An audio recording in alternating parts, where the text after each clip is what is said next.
السلام علیکم۔ ماشاءاللہ یہ شعیب صاحب نے آج بہت اچھی پوسٹیں شیئر کی ہیں بھائی۔ اللہ تعالیٰ خوش رکھے ہر اس آدمی کو جو ایمان کو تازہ کرے، جو اللہ کی بات یاد دلائے اور اللہ کے رسول کی بات یاد دلائے، یا جس کی وجہ سے علم میں اگر بال برابر بھی اضافہ ہو، لیکن بھائی یہ دعا مانگو اللہ تعالیٰ علم نافع عطا فرمائے، علم نافع، نفع دینے والا علم، کیونکہ بے شمار لوگوں کو علم نے ڈسا ہے اور ان کا علم غیر نافع ثابت ہوا ہے، ان کے لیے مصیبت بن گیا ہے، ان کے لیے پہاڑ بن گیا ہے، ان کے لیے جہنم کا ذریعہ بن گیا ہے، جس کی بڑی بڑی مثالیں یہ تواغیت ہیں جن کے نام لیے گئے تھے۔ اور یہ تو چند نام ہیں، یہ نہ سمجھے صرف یہی ہیں، یہ تو ان سے دنیا بھری ہوئی ہے، یقین کیجئے، اور سب کے نام لینا ممکن ہی نہیں تھا، اور بے شمار ایسے جو ہمارے سے اوجل ہیں ان کے کردار، باقی جو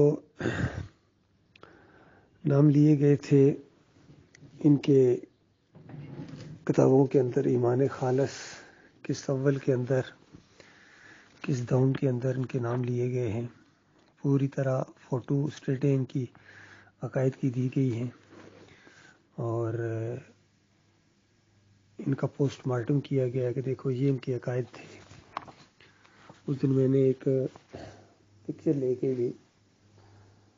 لی تھی اس کتاب کی، ایمان خالص کی، جو ڈاکٹر مسعود الدین عثمانی رحمۃ اللہ علیہ نے لکھی، 82 نمبر پیج کے اوپر اور 83 پیج کے اوپر ان کی نام لیے گئے ہیں۔ میں ذرا دہرا بھی دیتا ہوں کہ جنہوں نے اللہ کے دین کے ساتھ بڑا ظلم کیا ہے، بڑی زیادتی کی ہے۔ پہلی صدی ہجری ایسی ذاتوں سے خالی ہے، دوسری صدی ہجری میں یہ ابراہیم بن ادم، رابعہ بصری، تیسری صدی میں معروف کرخی، ذوالنون مصری، سری سکتی بغدادی، با یزید بسطامی اور ابو عبداللہ ترمذی، جنید بغدادی۔ چوتھی صدی ہجری میں ابو شبلی، پانچویں صدی ہجری میں علی اجویری، جس کو یہ داتا صاحب کہتے ہیں، علی اجویری، جس نے کشف المحجوب لکھی، بڑا ہی کفر و شرک اس نے اپنی کتاب کے اندر بھرا ہے، اور ابو اسماعیل حروی۔ چھٹی صدی ہجری میں امام غزالی، عبد القادر جیلانی، یہ زیادہ مشہور ہوا، چھٹی صدی کا یہ آدمی عبد القادر جیلانی بغدادی، اس نے وہ کفر و شرک اور ادم مچایا اور خدائی کے دعوے کہ اللہ اپنی پناہ میں رکھے۔ اور پھر احمد رفاعی، یہ بہت بڑے ظالم صوفی گزرے ہیں۔ 7ویں صدی ہجری میں محی الدین چشتی اجمیری، خواجہ بختیار کاکی اور ابن عربی، خواجہ فرید الدین گنج شکر، جس کے چوکٹ پر جا کے عمران خان صاحب پرائم منسٹر ماتھا ٹیکتے ہیں اور جن کا جنتی دروازہ ہے۔ پھر جلال الدین رومی، یہ علامہ اقبال کے استاد، جن کے استاد ایسے ہوں ان کے شاگرد کیسے ہوں گے، یہ حالت ہے ان کی، انہوں نے دین کو بدلی کر دیا۔ 8ویں صدی ہجری خواجہ نظام الدین اور امیر حسن بن اللہ سنجری اور خواجہ حسن دہلوی۔ پھر 9ویں صدی ہجری شاہ مدار، شاہ میاں لکھنوی۔ 10ویں صدی ہجری اور 11ویں صدی ہجری کے شروع کا زمانہ خواجہ باقی باللہ۔ 11ویں صدی ہجری عبدالحق محدث دہلوی اور مجدد الفسانی، یہ جس کی گیت ہلاپتے ہیں، جس کی قوالی گاتے ہیں ڈاکٹر اسرار، قوالی بار بار، قوالی اس لیے میں کہہ رہا ہوں چونکہ بار بار جس طرح قوالیوں میں یہ قوال کفر و شرک دہراتے ہیں، اسی طرح یہ ڈاکٹر اسرار اس مجدد الفسانی کی قصیدے گاتا ہے اور کہتے ہیں انہوں نے وہ تعلیم دی ہے لوگوں کو کہ اطاعت رسول، اطاعت رسول، لیکن جو کفر و شرک اس نے اپنی کتابوں کے اندر، اپنے مکتوبات کے اندر، جو خالص مکتوبات شیطانی ہیں، جس کو اس نے مکتوبات ربانی کا نام دیا ہے، 100 نمبر خط کے اندر لکھتے ہیں کہ نبی علیہ السلام عام انسانوں کی طرح پیدا نہیں ہوئے، یہ تو نور کا معاملہ تھا، اللہ سے نور میں سے نور جدا ہوئے ہے۔ ایسا ظالم یہ آدمی گزرا ہے جس کی ڈاکٹر اسرار ہر وقت قوالی کہتے ہیں۔ ضد میں آگے، اصل میں اس کی کفر و شرک کو جب عیاں کیا گیا تھا اس مجدد الفسانی کے، تو یہ ریئیکشن میں آ کے ڈاکٹر اسرار نے ان طاغوتوں کا ساتھ دیا اور صوفیوں کا ساتھ دیتا رہا ہے. اب پتہ چل گیا ہوگا، ان ظالموں کے ساتھ پہنچ گیا ہوگا. 12ویں صدی ہجری شاہ عبد الرحیم، یہ شاہ ولی اللہ کا والد، اور شاہ ابو رضا یہ اس کا تایا، اور پھر شاہ ولی اللہ خود. ایسا لگتا پورا خداؤں کا خاندان ہے. ان کی کتابیں پڑھیں، اللہ اپنی پناہ میں رکھے. ایسے کفر و شرک اور خدائی کے دعوے کیے ہیں کہ میں آپ کو کیا بتاؤں. 13ویں صدی ہجری شاہ عبد العزیز شاہ اسماعیل، جس کو شہید کا لقب مل گیا. ایسے عقیدے برباد ان کے. ان کی کتاب پڑھیں تقویۃ الایمان. ایمان کے اوپر جنہوں نے کتابیں لکھی اس کے اندر ایسا شرک و کفر کے انجیکشن دیے انہوں نے. کہتے ہیں اس طرح پکارنا تو جائز نہیں ہے کہ اے عبد القادر جیلانی تو اللہ کے واسطے دے، یہ صحیح نہیں ہے. ہاں اس طرح پکارو اے اللہ تو عبد القادر جیلانی کی وجہ سے دے، تو یہ بالکل بجا ہے، بالکل ایمان ہے. جو بالکل کفر تھا، یہ مشرکانہ طریقہ ہے دعا مانگنے کا. قرآن کا انکار ہے، حدیث کا انکار ہے، صحابہ کی زندگیوں کا انکار ہے، وسیلے کا شرک. اللہ کہتا ہے ظالمو، وہ وسیلہ ڈالنا تو میری ذات اور میری صفات کے اچھے اچھے نام ہیں، لیکن میری ذات اور میری صفات کو چھوڑ کر تم میرے بندوں کو میرے سامنے لاؤ گے، ان کا وسیلہ دو گے، میرے اوپر دھونس ڈالنے کی کوشش کرو گے. تو یہ صوفیوں نے یہ واسطے وسیلے کا شرک ایجاد کیا ہے. پھر اس کے بعد یہ سید احمد شہید، جس کو کہتے ہیں شہید، یہ بھی اسی خاندان کا ہے. اور پھر عبداللہ غزنوی یہ بھی ایک صوفی ہے.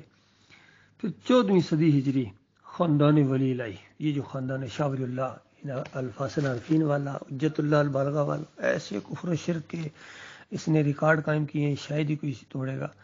اور ڈاکٹر صاحب کہتے ہیں کہ یہ جو شاہ ولی اللہ ہیں، ان کے سارے عقائد جو ہیں میں قرآن کی ایک نص سے ثابت کر سکتا ہوں. خود شاہ ولی اللہ نے یہی بات کہی تھی کہ یہ سارے وحدت الوجود میں قرآن کی ایک نص سے ثابت کر سکتا ہوں، اندازہ لگائیے. اور پھر ان سب کے خدام یعنی جماعت دیوبندی، بریلوی اور اہل حدیث، یہ لکھنے کے بعد ڈاکٹر عثمانی رحمۃ اللہ علیہ لکھتے ہیں کہ یہ سارے حضرات جن کا اوپر ذکر کیا گیا ہے دین اتحاد کے علمبردار تھے، اور آج جو دین اسلام کے نام سے اس دنیا میں پایا جاتا ہے وہ انہی حضرات کا ایجاد کردہ ہے. قرآن و حدیث کے دین سے بالکل الگ، یکسر ممتاز دین بندگی کی بجائے دین خدائی. ہو سکتا ہے اس اظہار حقیقت پر کسی کو بلا وجہ غصہ آ جائے، تو اس کی خدمت میں عرض ہے کہ غم و غصہ جذباتی کیفیات ہیں. ان کی وجہ سے حقیقت کا انکار کر کے زہر پر تریاق کا لیبل لگا دینا کسی صاحب عقل کو زیب نہیں دیتا. تو بتاؤ اللہ کے بندو، کون ہے جو ان کے ساتھ آج اس دنیا میں ان سے ٹکر لے سکتا تھا اور ان کو طاغوت ثابت کر سکتا تھا؟ کس میں اتنی جرت تھی کہ عالم دین میں سوائے ڈاکٹر عثمانی رحمۃ اللہ علیہ. ایک شمع ہے اس پوری اندھیرے میں روشن. اللہ کے بندو، اگر صحیح دین قرآن و حدیث کی صحیح تفسیر آپ جاننا چاہتے ہیں اور اس دور میں ایک عالم دین کو عملی طور پر میدان میں اور دین اسلام کی نمائندگی کرتے ہوئے دیکھنا چاہتے ہو، تو وہ ہیں ڈاکٹر مسعود الدین عثمانی رحمۃ اللہ علیہ، جن کی کتابیں میں نے، کتابچے ہیں، کچھ چھوٹی کتابیں ہیں، کچھ ذرا بڑی ہیں. میں فوج میں تھا، آرمی میں افسر تھا، تو میں نے پڑھی اور ایک کیسٹ صرف سنی، پہلی کیسٹ ہی سنی اور مطالعہ کیا تو یقین کریں مجھے 2 دن نیند نہیں آئی تھی کہ یہ کیا ہو گیا. جن کو ہم اپنا مشاہیر سمجھتے ہیں، جن کو سروں کے تاج سمجھ رہے ہوئے، انہوں نے تو ہمیں جہنم کے کنارے کھڑا کر دیا تھا اور مرنے کے ساتھ ہی جہنم کی آگ کے اندر اتر جاتا میں. کیسا کفر و شرک انہوں نے پھیلایا ہے، اور ہم ان سے متاثر تھے. ہماری آنکھوں کے اوپر کیسے پردے پڑے ہوئے تھے. تو یہ تو ہے صوفیوں کا حال. پھر مولویوں کا دیا پانچا بھی کیا اس اللہ کے بندے نے، اور یہ پکڑ لیا قبر پرستی کی بنیاد فراہم کرنے والے کو، احمد ابن حنبل. اس نے عہد روح فی القبر کا عقیدہ پیش کیا، اس پر ایمان لانے کی دعوت دی، اور پھر خود بھی برباد ہوا. اور آج قبر پرستی کا جو قبوری دین پوری دنیا میں پھیلا ہوا وہ انہی حضرات کی کرم فرمائی ہے. دعا لائے ہیں، زہر ملا کے لائے ہیں. یہ وہ کھیتی ہے جو اپنے باڑ کو کھا گئی. یہ وہ محافظ ہیں جنہوں نے اپنے گھر کو لوٹا، اس گھر کو آگ لگ گئی گھر کے چراغ سے. تو احمد بن حنبل کے اس مشرکانہ فلسفے کو ابن تیمیہ نے، ابن قیم نے، ابن حجر اسقلانی نے، امام نووی اور نیچے سارے بریلوی، دیوبندی، اہل حدیث، سب نے اس کو پھر اوج کمال تک آج پہنچا دیا ہے. تو یہ اس نقطے کے اوپر یہ دعوت اٹھی، اور سورہ الحجرات کی وہ آیت کہ انما المؤمنون الذین آمنوا باللہ ورسولہ ثم لم یرتابوا وجاہدوا باموالہم وانفسہم فی سبیل اللہ اولئک هم الصادقون کو بنیاد بنایا گیا کہ ایمان کی رٹ لگائی ہوئی ہے۔ مسلمانوں برائے نام مسلمانوں، اللہ کے دین کے اوپر سیاہی کا ٹیکا مسلمانوں، تم نے ایمان کا جو رٹ لگائی ہوئی ہے، اس طرح ایمان نہیں ہوتا ہے۔ مومن تو صرف وہ ہے جو اللہ کے اوپر ایمان لائے، ایسا ایمان دل کی گہرائیوں کے اندر سے کہ وہی اکیلا مالک ہے، وہ داتا ہے، وہ دستگیر، وہ پکار کے لائق، وہ بغیر واسطے وسیلے کے سننے والا، صرف وہ رکوع اور سجدے کے لائق ہے۔ اور پھر محمد صلی اللہ علیہ وآلہ وسلم اللہ کے آخری رسول ہیں، بس انہی کی پیروی ہوگی اور کسی اور کی طرف رخ بھی نہیں کیا جائے گا، اور پیروی اس طرح ہوگی جس طرح صحابہ کرام نے کی تھی۔ یہ دعوت اٹھی اور اس کے ساتھ کچھ لوگوں نے ساتھ دیا اٹھ کے، اور کفر و شرک کے اس اندھیرے کے اندر یہ شمع روشن ہو گئی۔ ڈاکٹر صاحب جو ہے اسی ایمان عقیدے کے اوپر فوت ہوئے ہیں، حالانکہ بڑی تکلیفیں دی گئی ان کو، اور ہر جگہ انہی کے خلاف یہ پورا سسٹم کھڑا ہو جاتا تھا، لیکن وہ اللہ کا بندہ نہ صرف یہ کہ جم گئے بلکہ اور جارحانہ انداز سے کفر و شرک کے اوپر، طاغوتوں کے اوپر پرستے تھے۔ بہرحال ایک جماعت وجود میں آ گئی، اور 1987 سے لے کر 2017 تک اگرچہ اونچ نیچ اس میں آتے رہے، لوگ نکلتے رہے قرآن و حدیث سے اختلاف کر کے اور اس طرح کے بہانے بنا کے، اور محمد حنیف صاحب جو ان کے امیر بنائے گئے تھے جماعت کے، ڈاکٹر صاحب کی وفات کے بعد جانشین بنائے گئے تھے، وہ کچھ عرصہ تو صحیح چلتے رہے، لیکن آہستہ آہستہ ان کے اندر یہ ایسی جو ہے کمزوریاں آنا شروع ہو گئی، خاص کر جب حکومت نے تھوڑا بہت ایکشن لیے تو اس سے یہ ڈر گئے طاغوتوں کا نام لینا، تو کہتے ہیں طاغوت کا نام نہیں لینا، اس طرح ان کے منہ سے باتیں نکلیں۔ بہرحال جماعت کے لوگوں نے گرفت کی کہ کیا آپ نے کہہ دیا، کیوں نہیں نام لینا، نام نہیں لینا تو بات ختم، ہماری دعوت ختم۔ تو بہرحال پھر اس سے انہوں نے توبہ بھی کی، اور بھی کچھ نظریات کی، ان کے اندر کمزوریاں تھیں، جسے اسٹیج کے اوپر کھڑے ہو کے انہوں نے توبہ کی کیماڑی مسجد میں پوری جماعت کے، یعنی کافی لوگوں کے سامنے، ناظمین کے سامنے۔ لیکن کاش وہ اس توبہ پر قائم رہتے، کاش اور مضبوطی کے ساتھ قدم ڈالتے، لیکن شیطان کی آنکھوں میں جڑے ہوئے تھے، ابلیس کی آنکھوں میں، اس نے اس کو چھوڑا ہی نہیں۔ اور پھر 2017 میں آ کے ان کے اندر ایسے عقیدے کی خرابی، کیونکہ جب دین اس طرح نہیں پیش کرو گے جس طرح نبی علیہ السلام اور صحابہ نے کیا تھا، دلیری کے ساتھ جارحانہ انداز میں، دین اپنی پوری طاقت رکھتا ہے، اپنی جو ہے پورا اس کا اپنا ایک مزاج ہے، اور حدیث بھی ہے نبی علیہ السلام کی کہ میں اس طرح اصلاح کر رہا ہوں جس طرح پہلے انبیاء نے کی تھی، اور بعد میں جب کبھی اس قیامت تک یہ اصلاح ہوگی اسی طرح ہوگی جس طرح میں کر رہا ہوں۔ تو اس طرح جو مرضی کے ساتھ اٹھا جاتا اس کفر و شرک کے اس اندھیرے کے اندر، طاغوتوں کو للکارا جاتا، لیکن ان کے اندر کمزوری آ گئی، اور پھر اس کے بعد جب کمزوری آئی پھر انہوں نے انداز بدلا، کہ کہنے لگے کہ ناظمین کے اجتماع میں اندازہ لگائیں، یہ تقریباً 2015-16 میں کراچی میں ناظمین کا اجتماع ہوا، ناظمین کو ٹریننگ دے رہے ہیں کہ تبلیغی جماعت والوں کی طرح، تو گئے مارے گئے۔ جیسا میں نے یہ ان کی تقریر سنی، میں حیران رہ گیا کہ ان کے منہ سے ایک ایسی کفریہ بات نکلی ہے، کیونکہ تبلیغی جماعت تو کفر و شرک سے بھری ہوئی ہے، اور یہ نامرد گٹھے ہوئے ان کے بس کی بات نہیں تھی ان کی دعوت دینا، تو ان کی طرح جب ہم کریں گے تو یہ تو ڈاکٹر صاحب رحمۃ اللہ علیہ کی پوری زندگی کے اوپر سے سیاہی پھیر دی، کیونکہ ڈاکٹر صاحب تو کہتے تھے نبی علیہ السلام کی طرح، صحابہ کرام کی طرح اٹھیں گے، ہم اٹھ رہے ہیں۔ تو بہرحال پھر 2017 میں آ کے ان کے اندر سجدہ تعظیمی کا شرک آ گیا، اور کہ پورا خاندان کہتے ہیں یوسف علیہ السلام کے سامنے سجدہ کیا تھا، ایک نبی نے اپنے خاندان سمیت دوسرے نبی کو سجدہ کیا، بس کہانی ختم ہو گئی۔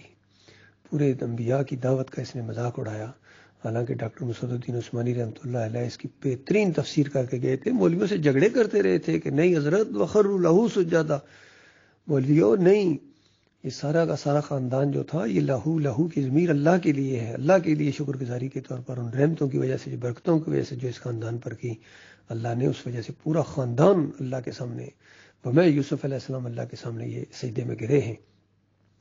اور ساتھ ہی فتویٰ لگایا کہ جن کا ایمان صحیح نہیں ہوتا ہے وہ اس طرح تفسیر کرتے ہیں کہ یوسف علیہ السلام کو سجدہ ہوا، تو ثابت ہو گئی یہ بات، اس فتوے نے ثابت کر دیا محمد حنیف کا ایمان صحیح نہیں تھا، اس وجہ سے اس نے یہ تفسیر کی ہے۔ اور بے شمار اپنے ان لوگوں کو، اپنے مریدوں کو اور اپنے ان غلاموں کو لے کے علیحدہ ہو گئے، مساجد کو لے کے علیحدہ ہو گئے، اور ڈاکٹر صاحب کے ساتھی پھر تنہا رہ گئے۔ بہرحال ہم وسائل اللہ کے اوپر چھوڑتے ہیں، اللہ ہمارا وسائل کا خالق ہے، اور ہمارے ساتھ اللہ ہے، ایمان ہے، اور نبی علیہ السلام کی محبت ہے، اور صحابہ کرام کے ساتھ جو ہمیں محبت ہے، اس لیے ہمیں ان کا انداز پسند ہے، تو ہم اسی انداز سے آگے بڑھیں گے. اس شمع کو ہم انشاءاللہ اور بجھنے نہیں دیں گے. اور جیسا ہی محمد حنیف کے اندر یہ شرک آیا، میں یہاں بحرین میں تھا، ارشد کرملائی، تو انہوں نے میرے پاس ہی بھیجا اپنا چھوٹا سا ایک مضمون ٹیسٹ کرنے کے لیے. اسی وقت میں نے اس کی نفی کی، میں کہا نہیں یہ نہیں ہو سکتا، سجدہ اللہ کو ہے. اور پھر ایک مضمون 8 مہینے کی محنت سے میں نے لکھا، جو بعد میں سجدہ تعظیمی کا شرک کے نام سے کتابچہ بھی چھاپوا دیا. تو یہ مضمون میں نے محمد حنیف کے ہاتھوں میں پکڑایا بڑی عزت اور احترام اور پروٹوکول کے ساتھ، کیونکہ میں ان کی بہت عزت احترام کرتا تھا. اور اس وجہ سے لوگ بلکہ تانے بھی دیتے تھے کہ آپ بہت محبت کرتے ہیں، بہت آپ قریب ان کو عزت کرتے ہیں. بھائی اللہ کے لیے کرتے تھے. اور جی لیکن جب اللہ ہمارے مالک کی کتاب کو اس نے پیچھے پھینکا اور پھر اس کی عزت کس لیے؟ تو بہرحال شروع میں تو ہم نے بڑے کہ شاید یہ رک جائیں، شاید ان کو سمجھ آ جائے، لیکن نہیں سمجھ آئے. بات ماننے کے بجائے الٹے ایمانداروں کے اوپر اس نے فتوے لگائے، باغی، انتشاری اور مرتد کہہ کے. تو اس کے بعد ظاہری بات ہے پھر کیا ہوا، ان سے بالکل مایوسی ہو گئی.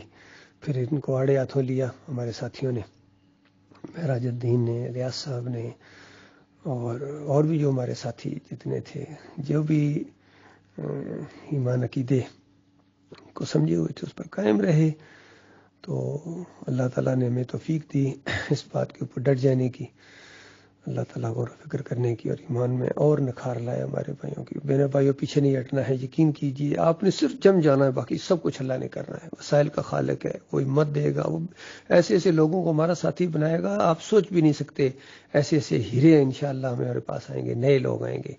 اور پھر ان نمک حراموں کی، غداروں کی ہمیں ذرا بھی پرواہ نہیں ہے، چاہے جتنے بھی ان کے قریب ہوں، یہ محمد حنیف خود ہو، سعید احمد ہو، منور سلطان ہو، یہ ان کے سارے جتنے چیلے ہیں، چودھری اشرف ہو، عتیق الرحمان ہو، اس کے بعد یہ رفعت نواب تھا، آج بھی منکرین تکفیر میں جا کے کھڑا ہو گیا ہے، زرار بھٹ ہو، یہ سارے کے سارے نامردی اور کمزوری انہوں نے دکھائی ہے. ارشد ظفر نے بھی اسی طریقے سے، جو اپنے اشرف کشمیری، یہ بھی اس انداز سے نہیں بلکہ کہیں نہ کہیں ڈاکٹر صاحب کی دعوت کے اندر کیڑے نکالتے ہیں. یہ سارے لوگ، اللہ تعالیٰ ان کے فتنے سے ہمیں اپنی پناہ میں رکھے. بھائی